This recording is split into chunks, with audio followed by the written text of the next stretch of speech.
Bonsoir à toutes et tous.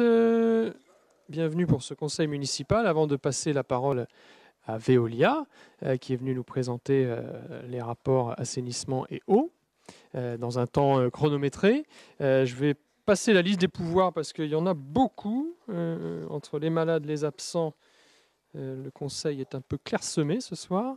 Donc Yoroun donne pouvoir à Amandine, Véronique Amiot donne pouvoir à Catherine, Guillaume Tabar donne pouvoir à Hubert, Estelle Langlais donne pouvoir à Aude, Bertrand me donne pouvoir, Alain Thierry donne pouvoir à Serge Brosseau, Vincent Coconnier donne pouvoir à Christophe Hiron et Christelle Tourtelier à Daniel Deville. Donc pensez bien à lever 2 fois la main pour tous ceux qui ont des pouvoirs.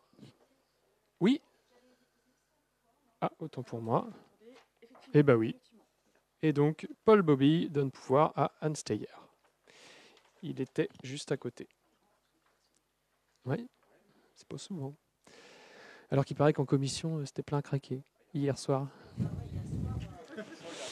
fait le plein, mais alors en ressources. En ressources, toi.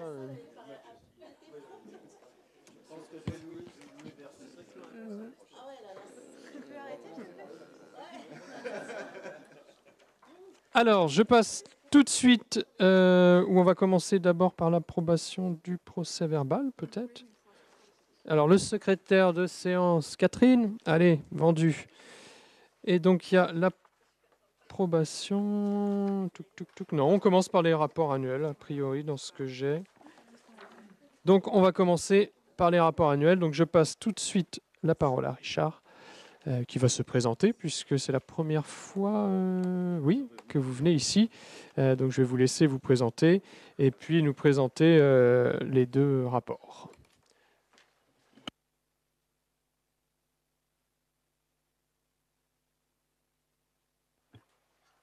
Merci Monsieur le maire. Donc bonsoir, Richard Clémenceau, de la société Veolia.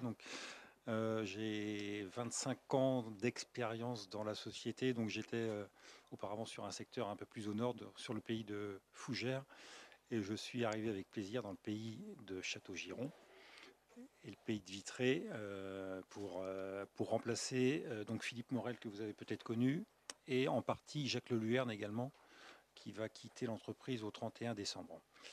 Voilà, donc comme le temps m'est imparti, je vais commencer par vous présenter une synthèse du rapport annuel du délégataire de l'assainissement collectif, en fait, qui est un document qui fait à peu près une centaine de pages.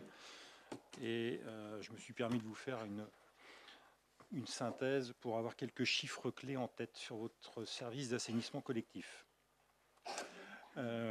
Donc le sommaire, on va parler sur la partie clientèle, sur le système de traitement, donc ça c'est la station d'épuration, le système de collecte, et quelques propositions d'amélioration qu'on pourrait vous proposer. Concernant votre nombre d'abonnés sur la commune de Châteaubourg, donc vous avez eu une augmentation assez substantielle quand même de 2,3%, ce qui n'est pas neutre, donc 66 clients en plus, avec grosso modo un peu moins de 3000 clients sur le service, et ce qui a représenté ce qu'on appelle une assiette de la redevance. Donc ça, c'est les volumes facturés assainissement qui sont assis sur le volume eau potable de 252 000, un peu plus de 252 000 m3 pour la commune propre de Châteaubourg. Et vous avez des réceptions d'effluents que vous réalisez pour vos communes voisines de Saint-Jean-sur-Vilaine et de Saint-Didier, en partie de l'ordre de 50% de leur assiette.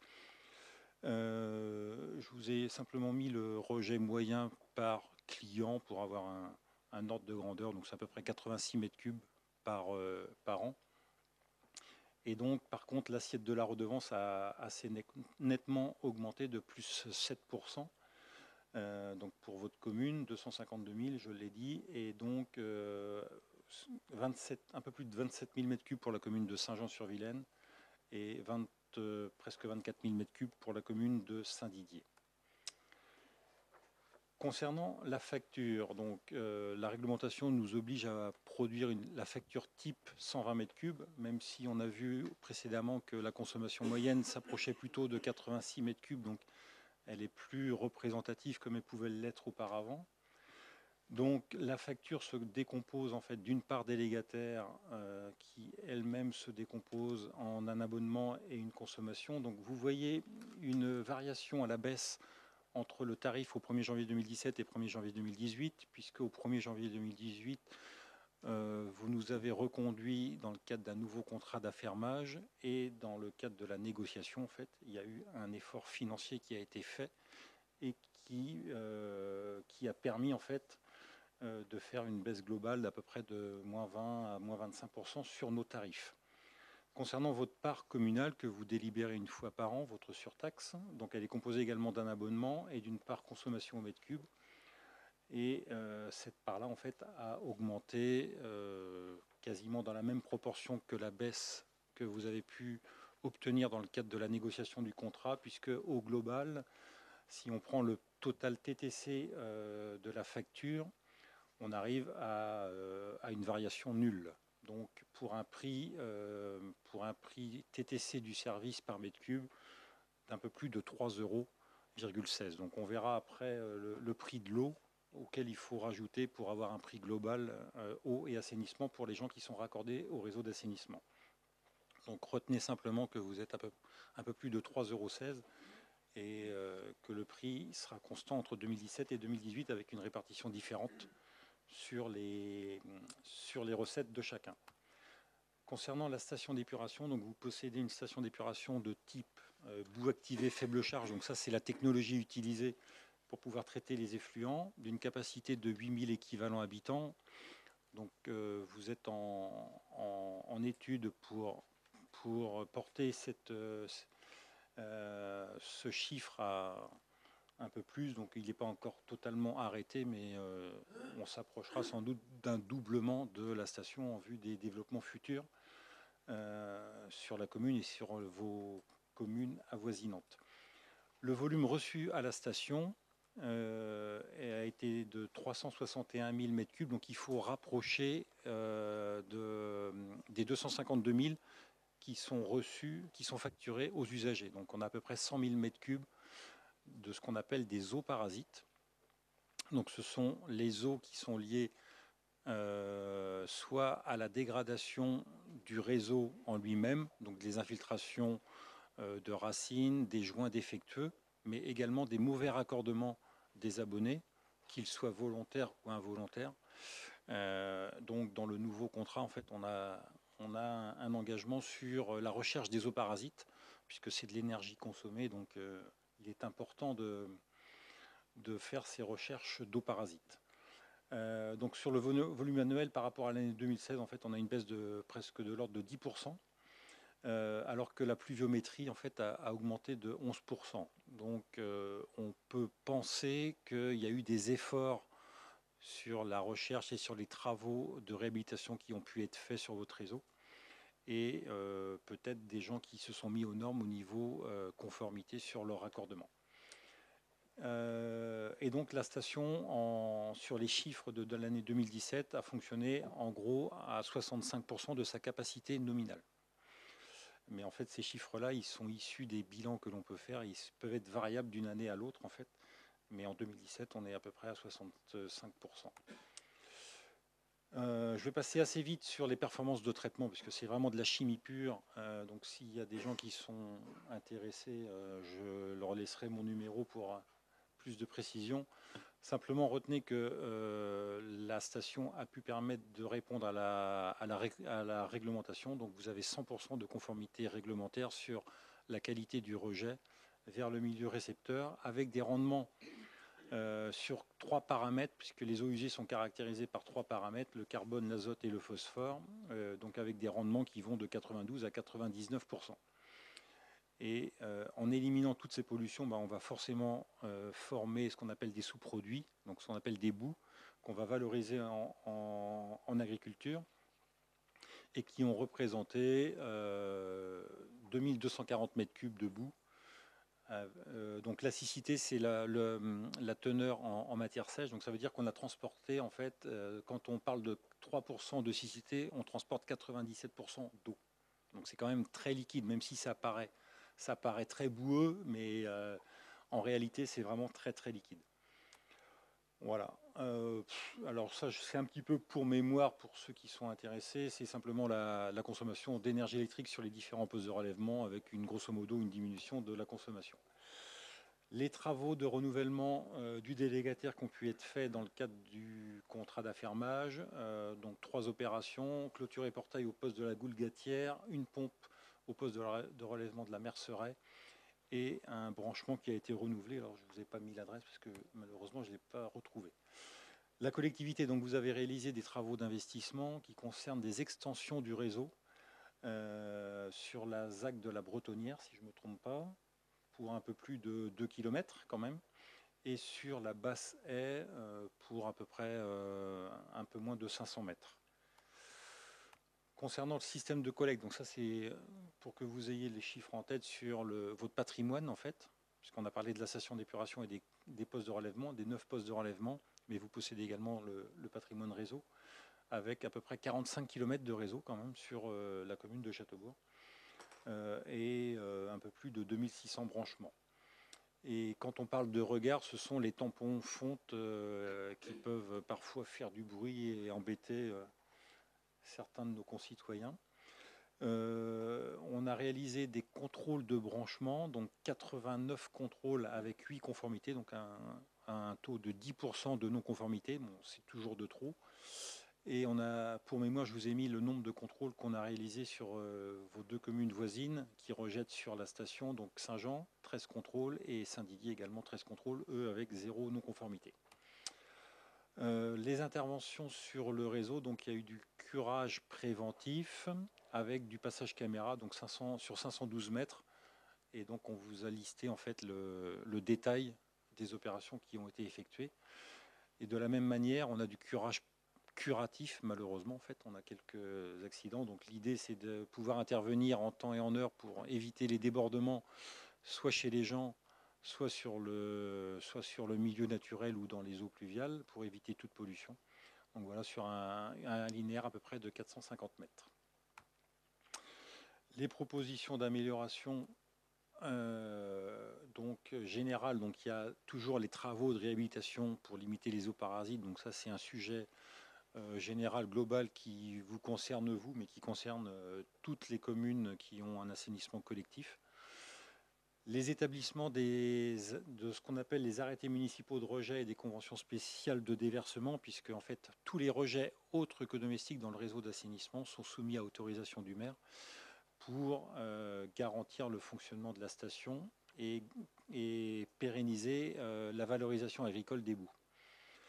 Donc il y a un petit souci sur le réseau de la Brunelière sur une 50aine de mètres, c'est un petit point noir qu'il y a sur le réseau. Et puis 2 points d'amélioration sur la station avec un débitmètre électromagnétique sur l'injection de chloroférique pour mieux piloter le chloroférique qui est le seul réactif chimique utilisé sur la station d'épuration qui permet la déphosphatation, donc l'élimination du phosphore. Et puis, d'un point de vue sécuritaire, une zone de dépotage sur l'aire de chloroférique aussi pour assurer la sécurité pour notre personnel qui assure les livraisons. Voilà. Simplement, le compte de surtaxe, donc ce sont on est percepteur en fait sur la facture d'eau pour votre compte de votre part assainissement, et à ce titre-là, en fait, on vous reverse alors à différentes échéances, en fait, la surtaxe qui vous revient, que vous délibérez tous les ans. Et donc, retenez simplement que vous êtes à peu près à un petit peu moins de 300 000 € de recettes par an. Voilà, grosso modo. Donc, cette recette-là, en fait, augmentera assez nettement en fait en 2018, puisque vous avez voté en fait une augmentation de l'ordre de 30%. Donc, vous aurez une augmentation substantielle de vos recettes. Voilà, j'en ai terminé. Je ne sais pas si j'étais trop vite, trop... Je vous en prie. Alors... C'est quoi les erreurs de comptage réseau là? Vous parlez des 8 erreurs. Alors, j'ai pas le détail en fait. J'ai pas le détail. Ouais. Mais si vous le souhaitez, je pourrais vous les donner. Alors, pourquoi j'ai ma souris? Vous pouvez nous donner des exemples de qu'est-ce qu'une non-conformité? Une non-conformité, en fait, c'est la gouttière arrière d'une maison qui est raccordée en fait sur le tuyau d'assainissement.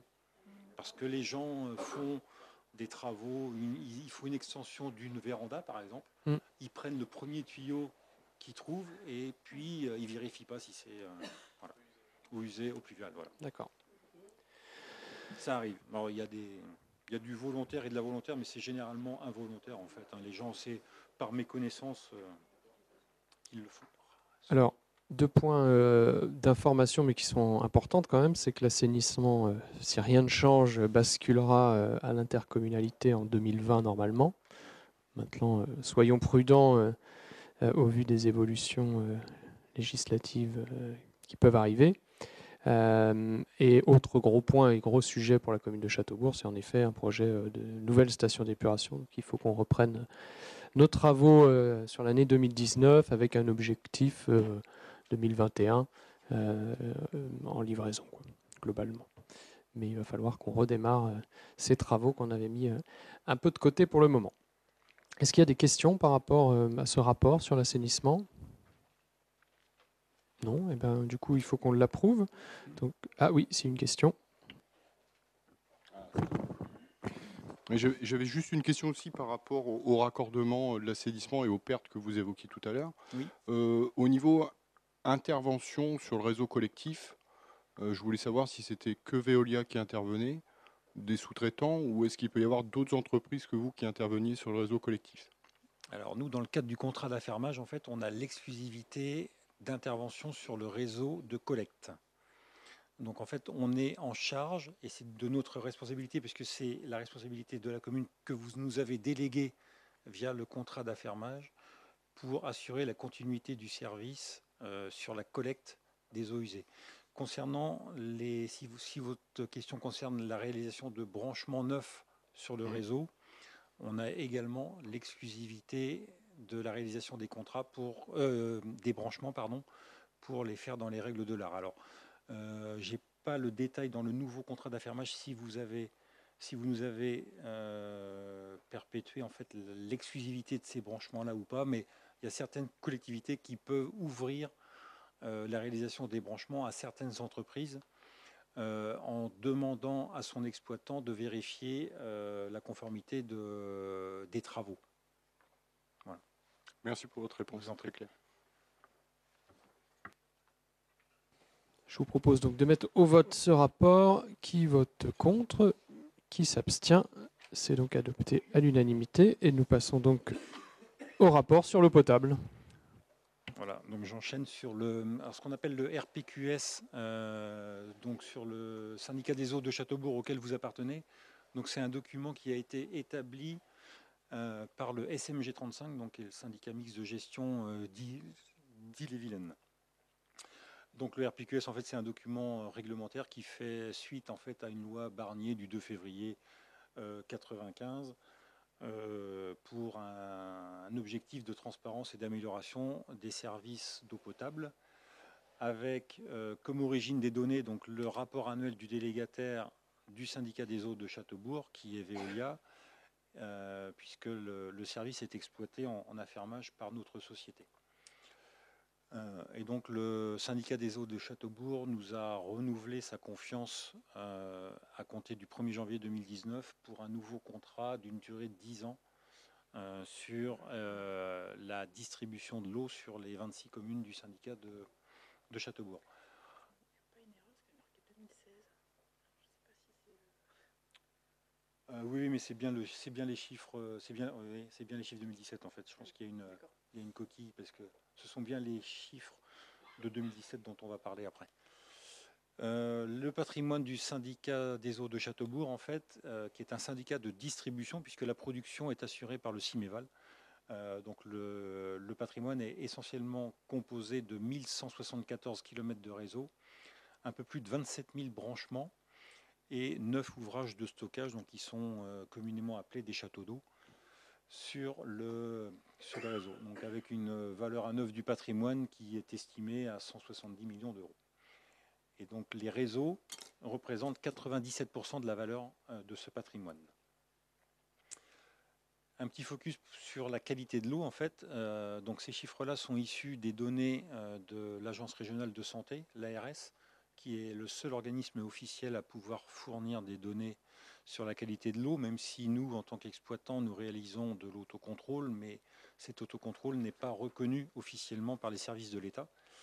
Donc, aucun problème sur la qualité de l'eau, 100% de conformité sur les paramètres bactériologiques et physico-chimiques. Donc, je passe assez vite. Juste quelques chiffres. Alors, vous voyez en fait les nitrates, les pesticides et le COT et le THM, ce sont 4 valeurs que le SMG suit particulièrement. Donc les nitrates en fait avec des valeurs moyennes qui vont en fonction de la zone de distribution, puisque le syndicat est vaste sur les 26 communes. Donc la valeur de nitrate oscille en fonction de la production de l'origine de l'eau, de 6,8 minimum à 14,8 en moyenne, et avec des pics en fait sur une zone de distribution de Châteaubourg, un pic à 38,5 mg, mais qui reste en deçà de la limite de qualité fixée à 50 mg. Concernant les pesticides, on va faire abstraction puisque heureusement on a quelques traces, donc on est en dessous du seuil de détection du laboratoire, donc tant mieux, tout va bien de ce point de vue-là. Et concernant le THM, donc ça c'est ce qu'on appelle les trialométhanes, donc c'est un composé qui se forme c'est une réaction entre le COT, le carbone organique total, la matière organique présente encore dans l'eau, et l'eau de Javel qu'on utilise en produit de désinfection. Et donc ces THM en fait sont une limite de qualité fixée à 100 microgrammes par litre, donc c'est très très peu, ça fait 0,1 mg par litre. Et donc c'est une substance qui est très suivie parce qu'elle est potentiellement cancérigène. Voilà, donc avec des valeurs qui sont à peu près deux fois en deçà de la norme. Le COT n'est pas une limite de qualité, mais une référence de qualité. Donc, c'est-à-dire, c'est une valeur guide que l'ARS nous demande de suivre, en fait, justement pour limiter la production de THM. Parce que moins on a de COT, moins on a de risque. Moins on a de COT, oui, moins on a de risque de produire des THM. Voilà. Donc, le nombre d'abonnés, donc on est un peu plus de 24 500 abonnés. Sur le territoire, donc avec une progression aussi assez nette, hein, quand même 2,14%. Vous êtes sur un territoire quand même assez prospère par rapport à d'autres sur le département. Et la consommation moyenne par abonné, alors là, en fait, là, elle est un petit peu faussée puisque on vous annonce un chiffre de 150 mètres cubes par an, mais ce chiffre est faussé par le tissu industriel que vous pouvez avoir sur votre territoire, avec ce qu'on appelle des gros consommateurs. Pardon ? Tendriade, entre autres, voilà. Donc, et les vergers de Châteaubourg aussi, qui sont aussi un gros. Voilà. Sojason aussi, Tribala, voilà. Voilà. Donc on a un. Oui, ça fausse assez. Hein. Voilà. Donc le SMG, en fait, a l'habitude de comparer le syndicat des eaux de Châteaubourg avec les moyennes pondérées qu'ils obtiennent sur l'ensemble du département d'Ille-et-Vilaine. Donc avec la densité d'abonnés par kilomètre de réseau, donc la moyenne de l'Ille-et-Vilaine est à 27 et le syndicat des eaux de Châteaubourg est à 21. Donc vous êtes un peu plus faible, mais bon, c'est Rennes Métropole qui tire cette moyenne-là vers le haut. L'indice linéaire de consommation, bon, ça c'est un indicateur qui est un peu moins pertinent pour nous, mais bon, on est un peu plus de 10 mètres cubes par jour et par kilomètre. Et la consommation moyenne par habitant, donc ça c'est un peu plus intéressant, qui est de l'ordre de 66 mètres cubes par an. Donc vous voyez, par rapport à la facture 120 mètres cubes, on est bien en deçà quand même. Voilà. Concernant le bilan des volumes, alors je ne vais pas rentrer dans le détail de tous les chiffres parce que c'est assez vaste en fait.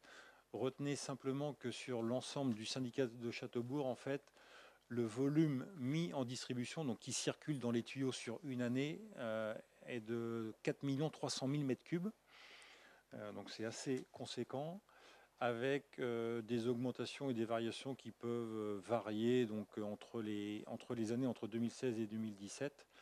Ce qu'il faut simplement retenir, c'est que le nombre d'abonnés a augmenté de un peu plus de 2%, et les ventes d'eau, elles, ont augmenté beaucoup plus, de manière plus importante, puisqu'on est à plus 5%.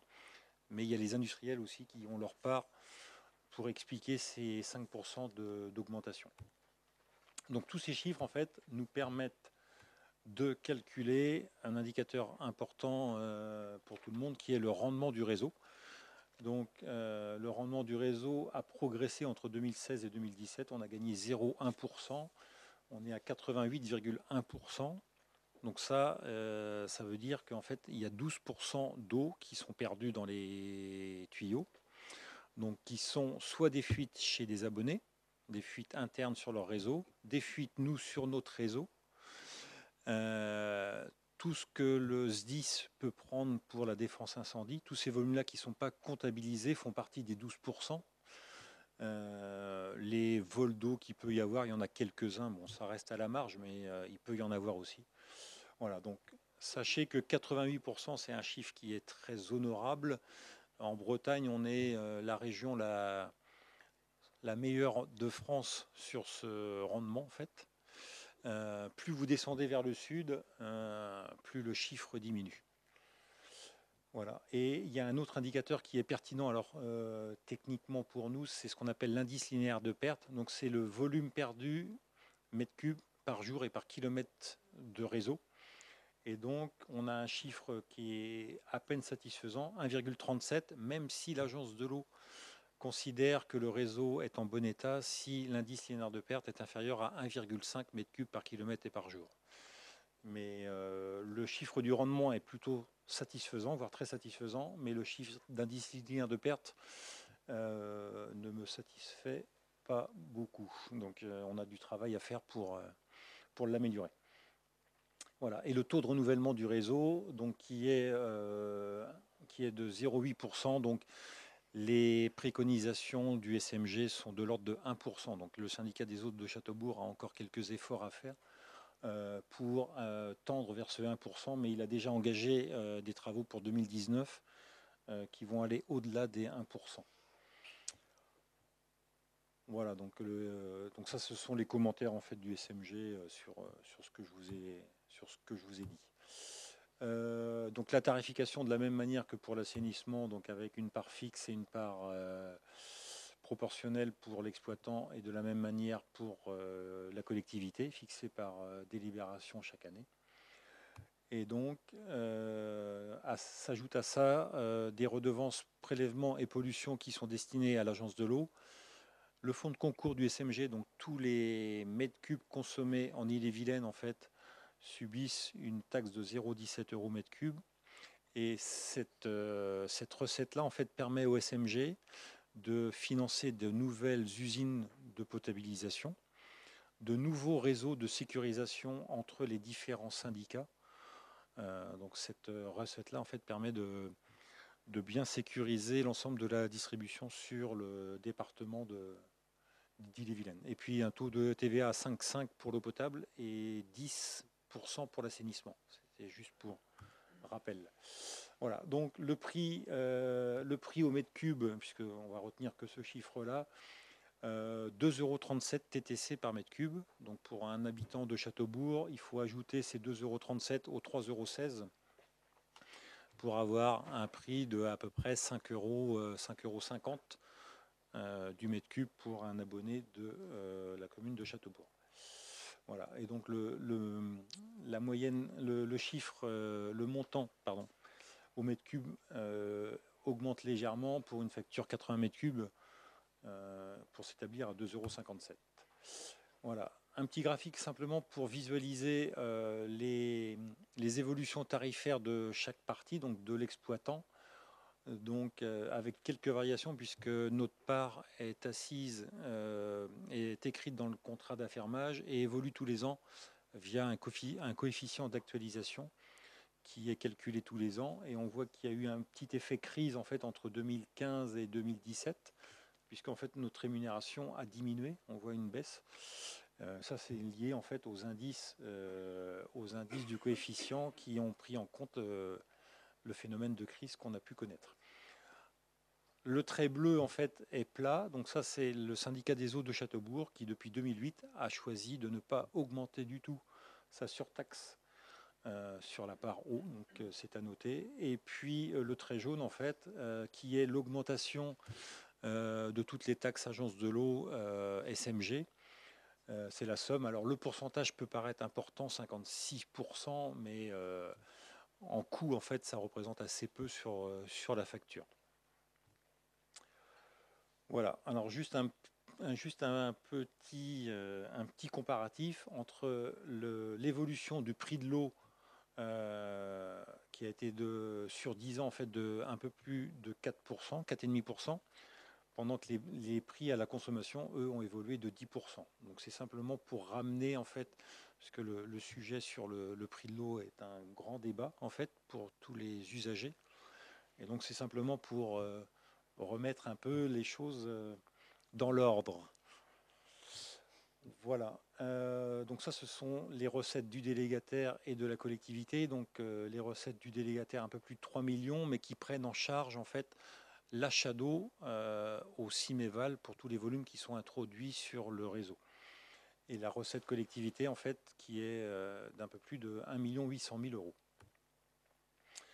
L'encours de la dette, on va dire quasiment négligeable au vu des recettes, puisque le syndicat a 480 000 euros de dette pour des recettes annuelles à 1,8 million. Donc l'extinction de la dette, on le verra après, est très faible. La dotation aux amortissements réalisée, un petit peu moins de 1 million d'euros. Et les travaux qui ont été réalisés par le syndicat en 2017, un petit peu moins de 900 000 euros. Et le montant prévu pour les années à venir, un peu plus de 4 millions d'euros. Donc le syndicat va accentuer ses efforts pour le renouvellement des réseaux. Donc ça, ce sont les prix moyens. Donc on a dit 2,37 € par mètre cube.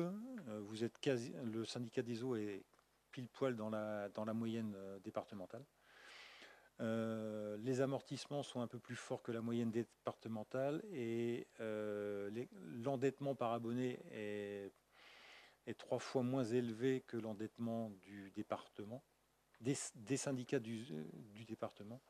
Et donc, comme on a vu, la durée d'extinction de la dette, moins de 6 mois pour le syndicat. Voilà, j'en ai terminé avec le RPQS sur l'eau potable.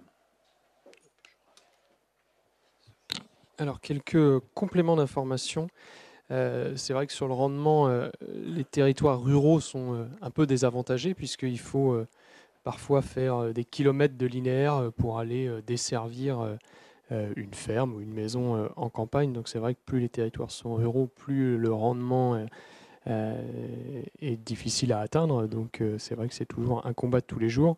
On est en plus sur des réseaux qui datent un peu pour certains, puisque une grande partie des réseaux ont été faits il y a une cinquantaine d'années, 40, 50 ans. Et on arrive dans cette période où il va falloir envisager des renouvellements plus importants. Et c'est ce que le syndicat prépare avec un programme d'investissement qui va s'accélérer. Ensuite, c'est vrai que dans le cadre du renouvellement de contrat, donc qui vient d'avoir lieu, là, puisque ça s'est fait il y a quelques semaines, le syndicat a décidé, lui, de baisser ses prix.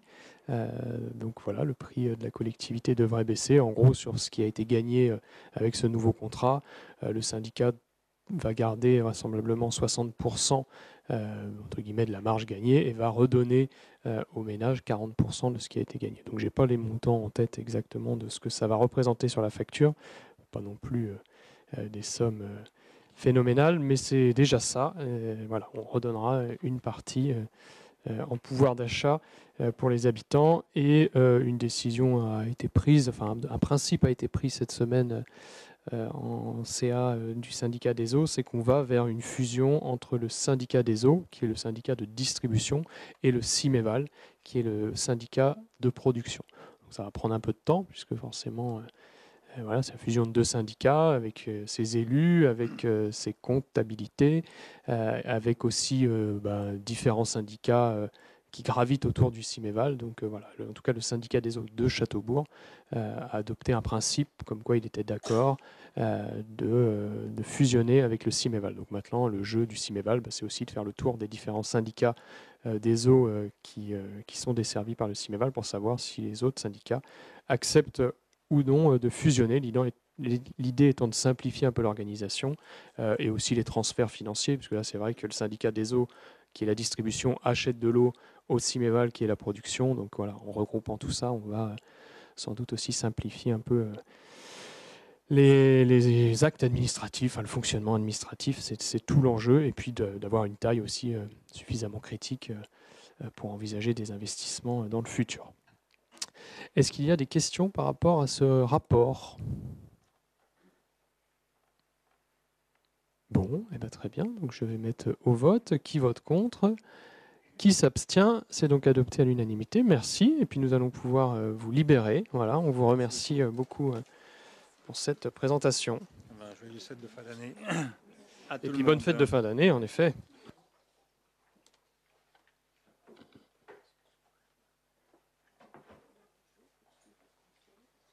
J'ai le mien.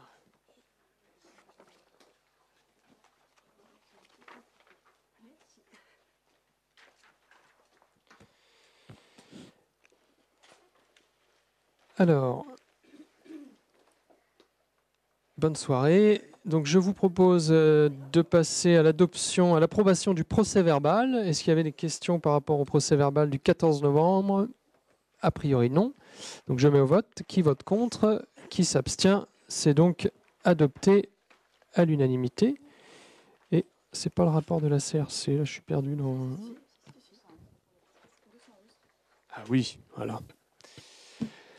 Alors, rapport de la CRC, donc je n'ai pas forcément préparé de PowerPoint, puisque vous avez tous lu en long, en travers le rapport de la CRC qui vous a été envoyé. Vous aviez la possibilité également de poser vos questions pour ceux qui le voulaient avant, pour que nous puissions répondre de façon précise s'il y avait des questions techniques. Je vais quand même faire un point sur sur ce rapport de la Chambre régionale des comptes, qui a été pour nous un moment important. Ce que je vais lire, c'est issu de la synthèse, tout simplement, qui était en début de rapport, donc je n'invente rien. Donc durant 9 mois, en fait, la Chambre régionale a analysé l'ensemble des comptes et des procédures administratives de la commune de Châteaubourg entre 2011 et 2017. Donc ce contrôle, aujourd'hui, il permet à vous, élus, et à l'ensemble de la population d'avoir une vision objective de la situation de la commune. Et donc, ce rapport est bien sûr disponible pour tous ceux qui souhaitent le lire. Il suffit d'envoyer un mail à la mairie de Châteaubourg et on vous le fera suivre. Et il sera disponible d'ici quelques temps, je pense, sur le site de la Chambre régionale des comptes. Alors sur la situation financière, je vais commencer par la situation financière. Donc je lis ce qui est écrit. Les produits de gestion affectés par la forte diminution des dotations de l'État progressent moins rapidement que les charges de gestion. Les efforts d'économie sont contrebalancés par les conséquences sur la gestion de fonctionnement, des investissements significatifs consentis au fil des années et par un effet de rattrapage sur les effectifs. L'évolution des charges de personnel oriente d'ailleurs largement la tendance globale des charges de gestion. De plus, les activités périscolaires représentent un coût élevé pour les finances communales. Un réexamen de cette politique permettrait de dégager des économies pour la collectivité. Donc ça a été écrit avant qu'on décide de reconduire la semaine de 4 jours et demi. Donc c'était pour nous amener aussi au débat. Mais donc la CRC souligne, et elle le fait d'ailleurs pour l'ensemble des communes qui sont à 4 jours et demi, le coût qu'entraîne le périscolaire pour les communes.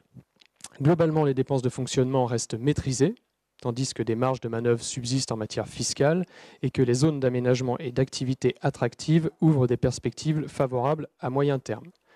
La commune continue de dégager un excédent brut de fonctionnement et une capacité d'autofinancement tout à fait significative, malgré une érosion tendancielle. Elle parvient à reconstituer rapidement sa capacité de financement propre, même après des investissements importants. L'endettement est contrôlé et sans risque particulier. Il est bien adapté à la durée de vie des investissements engagés ou envisagés. La collectivité gagnerait toutefois à parfaire son pilotage et à étudier des remboursements anticipés en matière d'emprunt avec option de tirage, car ceci alimente une trésorerie excessive. Cette dernière doit faire l'objet d'un plan et d'un suivi permanent afin de mieux l'ajuster aux besoins. Un débat qu'on avait eu, puisque vous vous souvenez qu'on avait décidé de tout emprunter en début de mandat, en craignant une hausse des taux. Bon, cette hausse des taux n'ayant pas eu lieu, il aurait été sans doute, pour éviter une trésorerie excessive, plus judicieux de faire phaser en fait en au moins 2 emprunts. Bon voilà, on ne va pas refaire l'histoire, elle est ainsi. La gestion générale de la commune. Donc le fonctionnement institutionnel ne présente pas de faiblesse particulière. À la fin de l'année 2013, la réalisation d'un audit des services a toutefois posé un problème majeur de gouvernance en raison de son calendrier et de l'identité de l'auditeur, alors que les élections municipales se tenaient moins de 6 mois plus tard en raison de son absence de cadre juridique, alors que le champ possible d'intervention de l'auditeur était très large et en raison de son inopportunité en termes de management des équipes. La gestion des ressources humaines mérite d'être améliorée et mieux structurée en termes de fiabilité et de richesse de l'information, de suivi et d'évolution prévisionnelle notamment. L'application du nouveau régime indemnitaire doit se conformer aux dispositions réglementaires et l'absentéisme en hausse doit être suivi et faire l'objet de mesures préventives.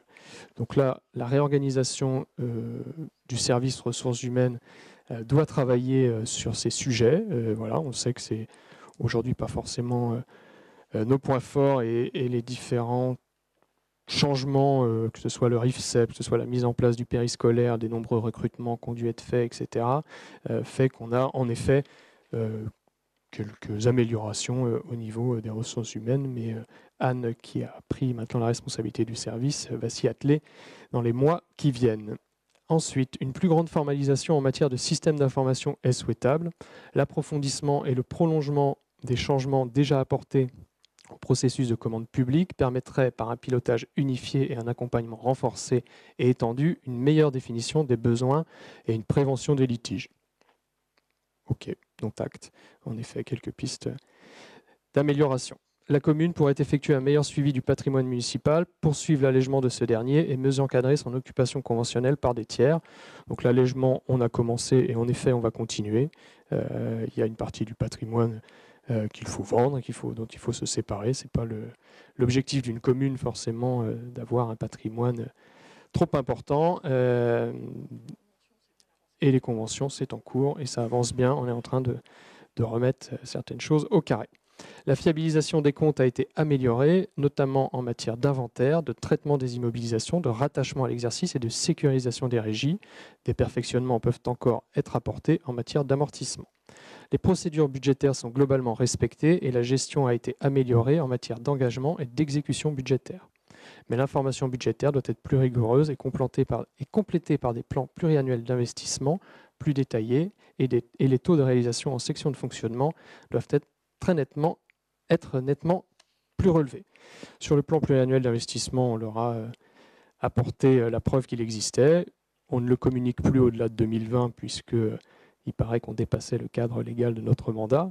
Donc il existe, il a été présenté d'ailleurs cette semaine au service. On a un plan pluriannuel qui va jusqu'en 2024 et qui est glissant sur 6 ans à chaque fois. Donc on n'aura pas de souci à répondre là-dessus. Moi, je ne sais pas piloter une commune sans plan pluriannuel d'investissement et sans prospective.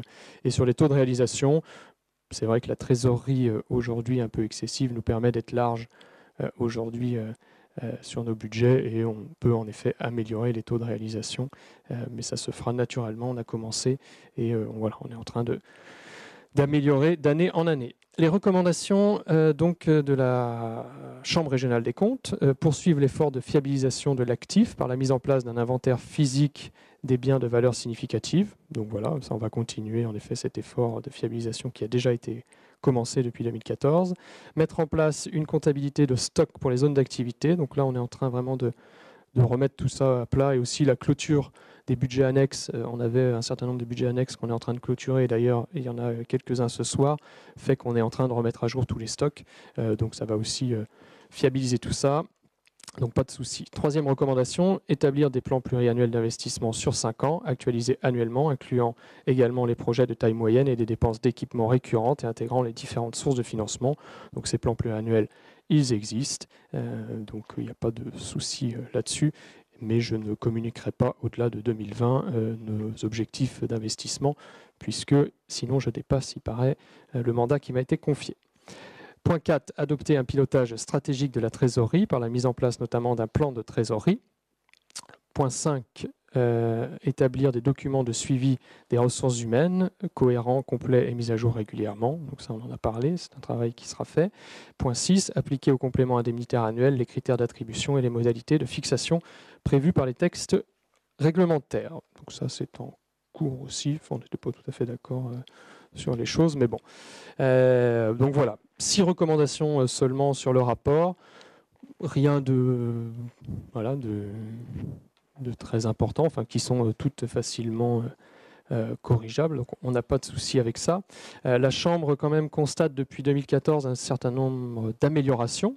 Donc elle constate le progrès accompli par la commune sur le rattachement des charges et elle relève la qualité du dispositif mis en place permettant de régulariser rapidement les paiements et les recouvrements effectués avant l'émission de la pièce comptable.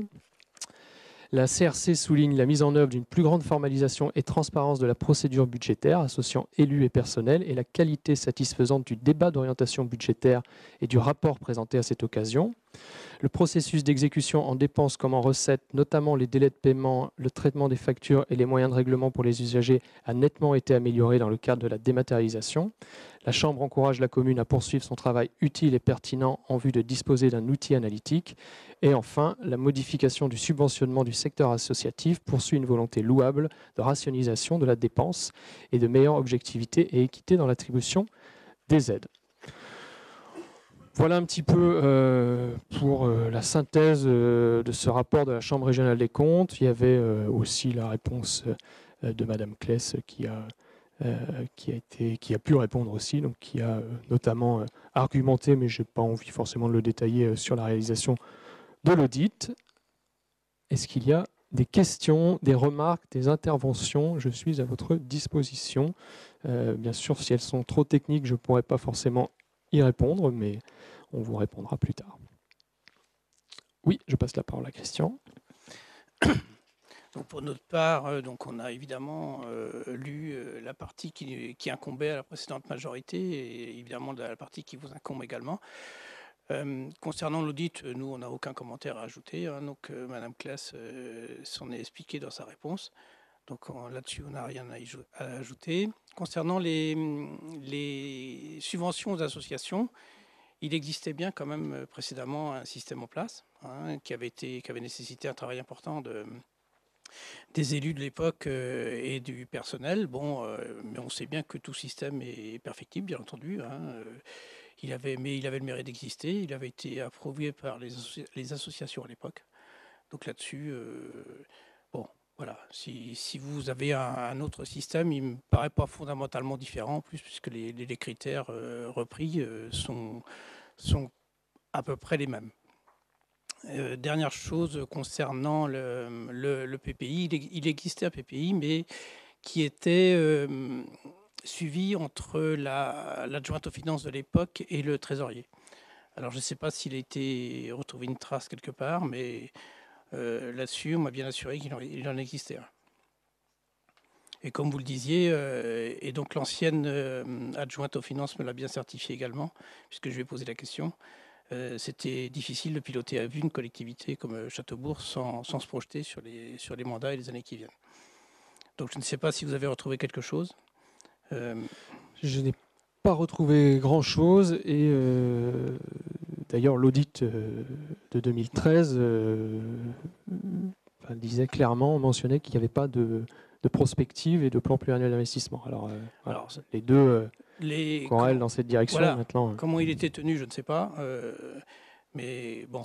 Je reprends les termes de l'audit de 2013. Il n'existe aucun document de synthèse résumant les objectifs de l'équipe municipale à long terme. Il n'y a pas de lettre de mission fixant les priorités du maire au service, pas plus qu'il n'existe de plan pluriannuel d'investissement. Extrait de l'audit de M. Rochereau en 2013. Oui. Ouais. Il avait le mérite d'exister quand même l'audit, parce que je pense qu'il vous a permis de corriger certaines choses. Mais bon, oui. Voilà. On n'a pas d'autres commentaires à faire sur cet audit. Très bien, merci. Est-ce qu'il y a d'autres remarques, commentaires sur ce rapport de la CRC? Eh bien, écoutez, je propose de le mettre au vote. Donc on vote contre, on s'abstient. Oui. On acte. Il faut prendre acte. Donc, qui est contre? Qui s'abstient? Merci beaucoup.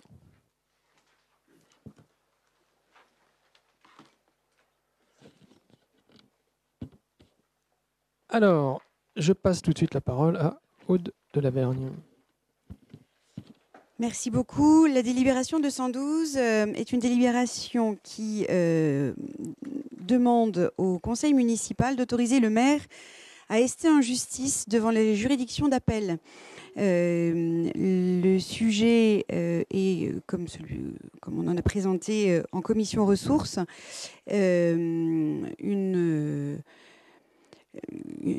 un rejet de requête introduite par la société Pigeon Entreprise pour obtenir l'annulation de la délibération par laquelle le conseil municipal de Châteaubourg a décidé de prononcer l'abrogation des délibérations du 22 septembre et du 17 octobre 2011 puis 2013, et la condamnation de la commune de Châteaubourg à lui payer la somme de 2 500 € du chef des frais irrépétibles. En clair, le maire ne peut ester en justice que si le conseil municipal lui donne ce pouvoir. Y a-t-il des questions ou est-ce clair ? Donc, juste pour que tout le monde soit bien au courant, on a gagné en première instance. Donc, le groupe Pigeon a fait appel. On parle bien des 7 hectares du Plessis-Beuchet, pour que tout le monde soit en phase sur de quel terrain on parle. Et l'enjeu pour la commune, je le rappelle, c'est 1 million d'euros quand même, entre le prix de vente proposé à l'époque qui était de 7 € et le prix de vente d'aujourd'hui qui est plutôt autour de 25 €. Donc l'enjeu, il n'est pas neutre. Forcément qu'on va aussi se préparer pour cet appel, mais en première instance, en tout cas, nous avions gagné. Donc nous espérons que la justice continue dans ce sens. Est-ce qu'il y a des questions ?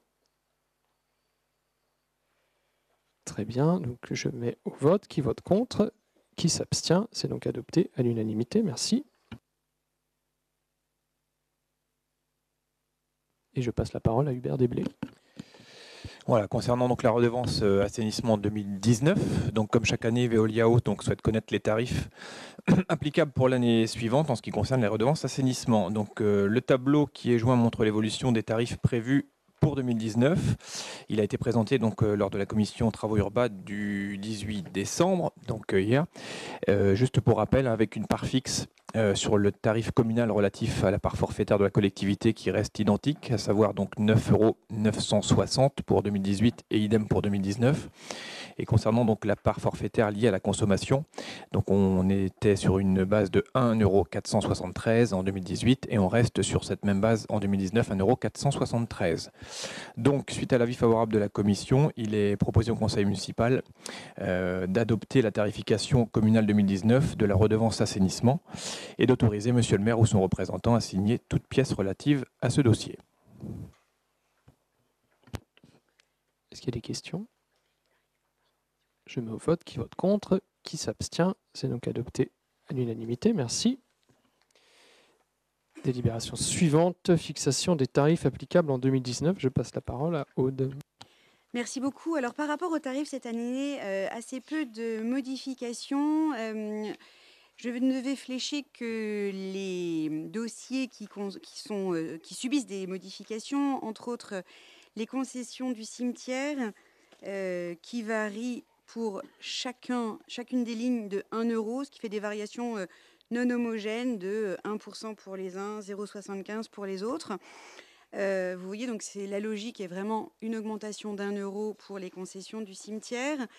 Même chose, une augmentation aussi au niveau de la participation pour l'assainissement collectif. Là, l'évolution est homogène, 1,07%. Autre évolution pour un autre secteur, les événements particuliers, que ce soit des événements en faveur des agents ou des élus. On a une augmentation, pour le coup, dont l'évolution en pourcentage n'est pas homogène, mais elle est homogène à l'euro, puisque c'est une augmentation de 1 € pour chacune des lignes. Beaucoup plus loin, nous avons aussi une augmentation au niveau du secteur de la location de la salle de la Clé des Champs. Cette évolution touchera la Clé des Champs en 2020 seulement. Augmentation arrondie, donc globalement c'est de 2 € voire 3 €. pour la clé des champs pour les Castelbourgeois et d'à peu près 4 € pour cette location de la clé des champs pour les non-Castelbourgeois. Autre évolution des tarifs, je suis toujours à la clé des champs, je vous demande pardon, oui, donc je viens de le dire, excusez-moi. Hop là. Modification majeure au niveau de la bibliothèque suite à un vote en conseil communautaire. Gratuité à partir de 2019 pour ce qui concerne les Castelbourgeois de moins de 16 ans, Castelbourgeois de plus de 16 ans, non Castelbourgeois. Et ça, c'est exclusivement sur la location de livres, puisqu'il n'y a pas d'impact sur le reste de location. Pardon ? Oui, le reste, ce sont les remplacements. Oui, il n'y a pas d'évolution là-dessus. Et c'est tout pour les évolutions en 2019. Donc le gros changement, c'est quand même la bibliothèque. Oui, mais bon, c'est le point important. Donc en effet, Vitré Communauté a acté vendredi dernier la gratuité pour la médiathèque de Vitré. Donc de fait, il paraît quand même difficile de faire payer à Châteaubourg alors que c'est gratuit à Vitré, sachant que c'est maintenant un réseau intercommunal de lecture publique. Donc vous pouvez prendre votre carte à Vitré et venir retirer des livres à Châteaubourg, et inversement, prendre votre carte à Châteaubourg et aller retirer des livres à Vitré ou ailleurs d'ailleurs, puisque c'est un réseau commun désormais. Donc c'est vrai qu'à partir du moment où Vitré est gratuit, les marges de manœuvre sont quand même réduites, mais elles peuvent exister. Si vous en décidez autrement, on peut mettre payant à Châteaubourg, mais bon, ça va inciter à aller prendre sa carte à Domanier, si Domanier est gratuit, pour venir emprunter des livres à Châteaubourg. Donc je crois que la décision du conseil communautaire s'impose quasiment à tout le monde, mais c'est à vous de le décider si vous souhaitez que ce soit gratuit. Est-ce qu'il y a... il y aura des navettes. Voilà, tout à fait. Vous pouvez réserver des livres, vous pourrez réserver des livres qui sont à Vitré et ils seront livrés via des navettes qui viendront. Alors pour compenser un peu la perte liée aux recettes de la bibliothèque, Vitré Communauté financera ces navettes, voilà, qui devaient normalement être facturées au prorata des habitants, je pense. Enfin, voilà. Oui, c'est vrai. Est-ce qu'il y a des questions ? Oui. Je passe la parole à Christian Fourmont. Oui, juste connaître la date de la mise en service du réseau des bibliothèques. C'est pour quand ? Ben là, donc maintenant c'est intercommunal, donc là il faut que maintenant l'ensemble des bibliothèques se mettent en place. Il y a le service informatique. Enfin voilà, il y a un cahier des charges, qui va être fait pour qu'on ait un outil informatique commun, puisque tout passe. Voilà, il faut harmoniser. Donc ça va se mettre. J'ai pas de date précise à vous communiquer pour l'instant. Est-ce qu'il y a d'autres questions, d'autres remarques ? Donc je mets ces tarifs au vote. Qui vote contre ? Qui s'abstient ? Ils sont donc adoptés à l'unanimité. Merci.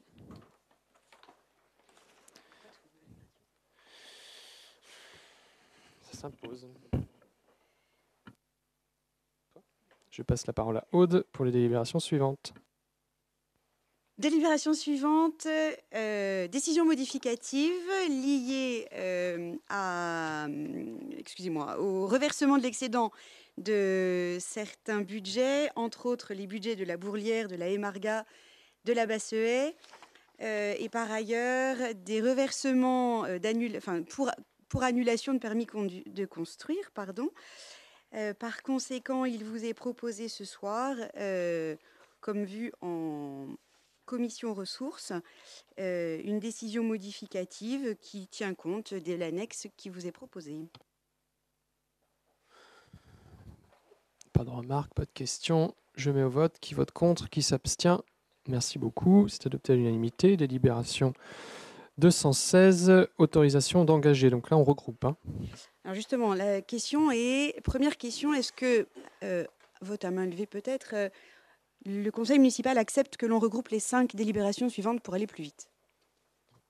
Il s'agit des 5 délibérations sur les différents budgets qui autorisent l'engagement jusqu'au vote du budget à hauteur de 25%. Est-ce que personne n'est contre le fait que l'on regroupe les votes? Personne ne s'abstient. Donc on va regrouper les votes. Merci beaucoup. Alors, très rapidement et à toute vitesse, il vous est proposé, comme chaque année, eh bien, d'autoriser en fait chacun des budgets que je vais quand même prendre le temps de lister, à savoir le budget principal, le budget assainissement, le budget RIPAM et le budget annexe gendarmerie. Et là, il faudrait projeter juste les 25%. Ouais. D'autoriser, chacun des budgets à mandater pour un maximum de 25% les dépenses. Et alors, pour ce qui concerne le budget de la ville, vous l'avez derrière moi, et en fait, ça correspond au... Ah mince. Mais bon, d'accord, ok. On abandonne l'idée. Vous l'avez en annexe. Et est-ce que vous avez des questions par rapport aux annexes qui vous ont été distribuées? Pas de questions, donc je mets au vote cette autorisation de mandatement jusqu'au... Oui, si, une remarque. Juste, si on peut descendre dans les propositions d'autorisation d'engagement, il y a dans le tableau, je crois que vous aviez, mais je ne sais pas si ça a changé depuis, parce qu'en commission ressources, on n'avait pas l'information. Vous avez je crois que la médiathèque qui doit être prévue.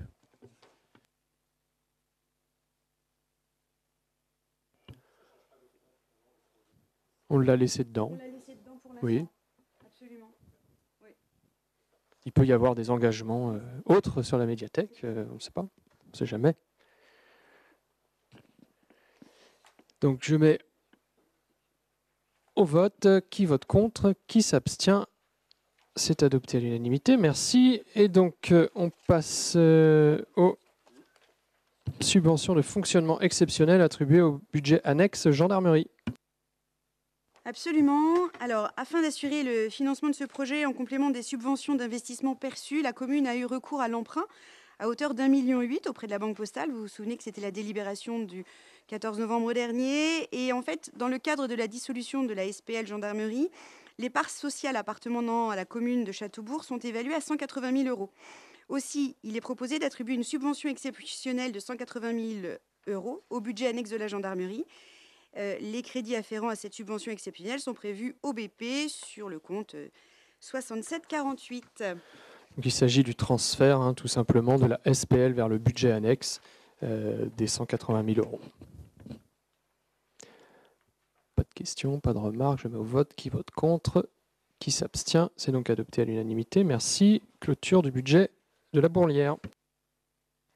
Alors, clôture du budget, en effet, de la Bourlière, avec un excédent prévisionnel global de 107 622,41 €. Il est donc proposé au conseil municipal d'émettre évidemment un avis favorable sur la décision modificative, d'approuver le transfert des stocks de terrain restants sur le budget principal, de clore le budget annexe dénommé la Bourlière, de reverser l'excédent du dit budget au budget principal via l'émission d'un mandat au compte 6522. Est-ce qu'il y a des questions, des remarques? Je mets au vote. Qui vote contre? Qui s'abstient? C'est adopté à l'unanimité. Merci. Délibération 222. Alors, délibération 222, cette fois-ci, c'est la clôture du budget de la Emarga. Excédent prévisionnel global de 39 centimes. Donc, cette fois-ci, il est proposé au conseil municipal et d'émettre un avis favorable sur la décision modificative. De surcroît, d'approuver le transfert des stocks de terrain restants sur le budget de la ville, de clore le budget annexe dénommé la Emarga et de reverser l'excédent du dit budget au budget principal via l'émission d'un mandat. Donc la Emarga, pour l'instant, c'est juste des champs. On est sorti route d'Ossé. C'est des champs qui avaient été achetés il y a quelques années et qui appartiennent à la commune. Donc il y avait un budget annexe qui avait été créé, sans doute en vue d'une zone d'activité. Mais comme pour l'instant, il n'y a plus de zone d'activité et puis nous ne sommes plus compétents pour faire une zone d'activité, donc nous clôturons ce budget et les champs actuels reviennent sur le budget principal et nous serons sans doute amenés à les céder à Vitré Communauté dans le cadre d'un projet de zone d'activité plus importante qui remontera jusqu'à Steph, avec les 40 hectares de Vitré Communauté et nos hectares, je ne sais plus combien on en a d'ailleurs précisément. L'idée étant de tout regrouper pour faire un seul projet d'aménagement. Est-ce qu'il y a des questions? Donc je mets au vote. Qui vote contre? Qui s'abstient? C'est donc adopté à l'unanimité. Merci. Et clôture du budget de la basse haie. Alors, aux mêmes causes, les mêmes effets. Clôture du budget de la basse haie, excédent prévisionnel de 311 378,47 €. Donc, même chose, on propose au conseil municipal d'approuver le transfert des stocks et de clore le budget annexe dénommé la basse haie et de reverser l'excédent du dit budget au budget principal via l'émission d'un mandat. Donc là, on est sur la zone terrain des gens du voyage, centre d'allotement Tendriade et future implantation, enfin en cours de travaux de l'UFAB, donc qui est en train de faire des silos de stockage tout en bas. D'ailleurs, ça fait longtemps que je suis passé voir les travaux dans ce coin-là. Et c'est où il y a le terrain des voitures télécommandées également. Est-ce qu'il y a des questions? Oui, Christian. Donc, on en a parlé en commission ressources, mais il reste un terrain sur à la basse haie, et qui est pas très loin de la voie ferrée. Oui, il reste un terrain qui aujourd'hui est qui est en location pour le centre équestre. Donc se posera la question, mais on va juste attendre que l'étude du contournement soit terminée et qu'on ait acté un tracé pour se séparer, si jamais le tracé ne passait pas ici, pour se séparer, je pense, de ces parcelles-là, parce qu'on n'a pas vocation non plus à tout garder dans ce coin-là. Mais on reviendra vers vous et on en débattra le moment venu. Est-ce qu'il y a des questions? Donc je mets au vote. Qui vote contre? Qui s'abstient? C'est adopté à l'unanimité. Merci. Et je passe la parole à Daniel Deville, délibération 224. Oui. Oui, très bien. Anne Steyer ne participe pas au vote.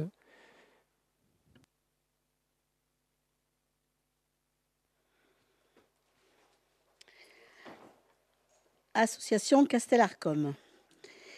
Suite à la mise en œuvre de l'état d'urgence sur le territoire national, l'association Castellarcom ne peut maintenir sa braderie qu'avec la mise en place des moyens de sécurité supplémentaires. L'association a fait appel pour l'édition 2018 à une agence de sécurité pour la mise à disposition de 4 agents de sécurité. L'association a présenté la facture liée à la sécurité de mise en place lors de cette braderie d'un total de 1 012,03 € et sollicite une subvention de ce même montant. Suite à la présentation du sujet en commission vie associative du 20 novembre, il est proposé au conseil municipal de voter une subvention au compte de 6 745, subvention exceptionnelle aux associations de 1 012,03 €. Est-ce qu'il y a des questions? Des remarques? Je mets au vote. Qui vote contre? Qui s'abstient? C'est donc adopté à l'unanimité. Merci. Est-ce que quelqu'un peut prévenir Anne Steyer qu'elle peut revenir? Et Daniel Deville, c'est encore à toi. Continue. Action municipale Morning. La mise en place l'été dernier à titre expérimental de l'action Castel Morning a permis à de nombreux pratiquants de participer à des séances gratuites et ouvertes à tout sport de relaxation au sein du parc Pasteur le samedi matin. Environ 40 personnes étaient présentes sur chaque activité. Cette action, initiée et coordonnée par la ville, n'a pu aboutir qu'avec le concours de certaines associations qui ont encadré les séances et avec leurs professionnels mis à disposition leur matériel. Dans ce cadre, il est proposé de dédommager les associations participantes, de leur verser une subvention exceptionnelle à hauteur de 40 € par séance d'encadrement. Soit une séance pour l'association Zagazig de 40 €, 4 séances pour l'association Éveil de Soi de 160 €, 4 séances, 3 séances pour l'association du judo yoga, 120 €, 2 séances pour Castel Loisirs et Sport, 80 €. Et d'autoriser Monsieur le maire ou ce représentant à signer tout document relatif à ce dossier. Est-ce qu'il y a des questions? Des remarques? Non. Je mets au vote. Qui vote contre? Qui s'abstient? C'est adopté à l'unanimité. Merci. Convention ludothèque. Oui. Daniel Deville, toujours. Alors, l'association Ludothèque, le monde du jeu, a pour objectif de faire partager le plaisir de jouer, de réduire les inégalités sociales et de rapprocher parents et enfants grâce aux jeux en famille. Compte tenu de l'intérêt général de cette association, la commune a décidé de la soutenir en lui versant une subvention et en mettant gracieusement à sa disposition des locaux et du matériel depuis l'ouverture de la Maison pour tous en septembre 2006. Une convention a de surcroît été établie entre la commune et la ludothèque depuis le 1er juin 2009 afin d'y inclure une participation au titre des frais de personnel que l'association assume. La commune verse une somme mensuelle calculée sur la base d'un emploi d'un agent territorial d'animation à mi-temps. Il est précisé que ce montant est actualisé au regard de l'évolution du SMIC. La convention actuelle prolongée par un avenant au conseil municipal du 14 novembre 2018 prend fin le 31 décembre 2018. Il vous est proposé aujourd'hui de renouveler la convention en termes identiques pour une durée de 3 ans à la date du 1er janvier 2019. L'aide mensuelle versée par la commune au départ de cette nouvelle convention est de 1 096,72 € par mois. Suite à la présentation du sujet en commission vie associative du 20 novembre, il est proposé au conseil municipal de valider cette convention.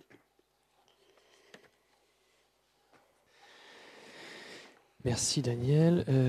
Est-ce qu'il y a des questions? Donc, on avait voté le prolongement la dernière fois de cette convention. Voilà.